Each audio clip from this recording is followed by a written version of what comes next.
পালাবদলের পর খুলেছে Messi files. আয়োজক শতদ্রু দত্তের নিশানা এবার অরূপ বিশ্বাস। গোটা ইভেন্টকে শেষ করে দিয়েছিলেন তৎকালীন ক্রীড়ামন্ত্রী অরূপ বিশ্বাস। অরূপ বিশ্বাস এবং পুলিশের ব্যর্থতার জন্যই যুব ভারতীতে বিশৃঙ্খলা। 30টি অ্যাক্সেস কার্ড দেওয়ার পরেও আরও অ্যাক্সেস কার্ডের জন্য চাপ দেওয়া হয়েছিল। অরূপ বিশ্বাস চাপ দিচ্ছেন বলে পুলিশকে জানিয়েওছিলাম।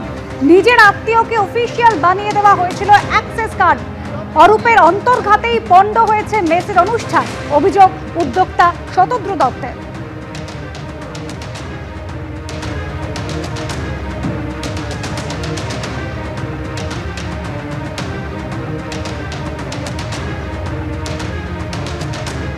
আমরা এই মুহূর্তে বিধাননগর সাউথ থানায় রয়েছে। শতদ্রু দত্ত, যিনি মেসির ঘটনায় গ্রেফতার হয়েছিলেন, পরবর্তী ক্ষেত্রে তিনি অভিযোগ দায়ের করেন বিধাননগর দক্ষিণ থানাতে, এবং সেই অভিযোগে রাজ্যের প্রাক্তন ক্রীড়ামন্ত্রী অরূপ বিশ্বাস, রাজ্যের প্রাক্তন ডিজিপি, তৃণমূলের রাজ্যসভার সাংসদ, আইপিএস অফিসার রাজীব কুমার থেকে শুরু করে জুই বিশ্বাস, একাধিক ব্যক্তির নাম ছিল।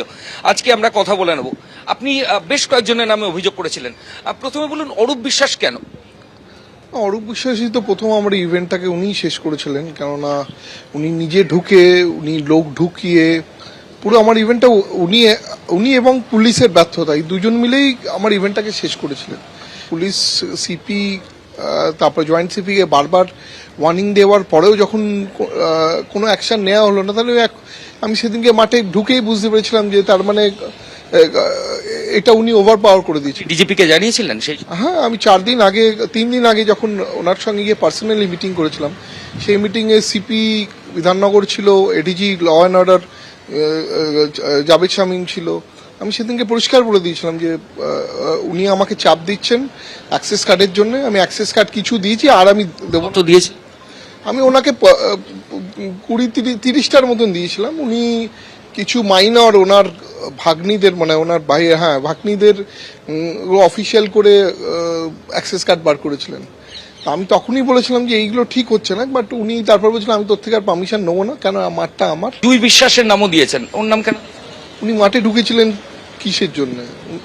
অরূপ বিশ্বাসও যেরকম শোফলোতে ছিল না, জুই বিশ্বাস তো মাঠেই ঢোকার কথা ছিল না। ঘটনার পর আপনি এয়ারপোর্ট থেকে অ্যারেস্ট হয়ে গেলেন, এবং ডিজিপি সেই অ্যারেস্টের পেছনে, তৎকালীন ডিজিপি একটা ভাইটাল রোল প্লে করেছিল। উনি পুলিশ পাঠিয়ে আপনাকে ওখান থেকে তুলে আনলেন। উনি নিজে গেছিলেন। ওনাকে যখন আমি প্রথমে বললাম যে আপনাকে তো আমি এতবার করে বলে দিয়েছিলাম যে লোক ঢুকবে, অরূপ বিশ্বাস লোক ঢোকাবে, তো উনি তো দেখুন ওই সময় ইলেকশন সময় অরূপ বিশ্বাসকে তো ঢোকাতে পারবে না।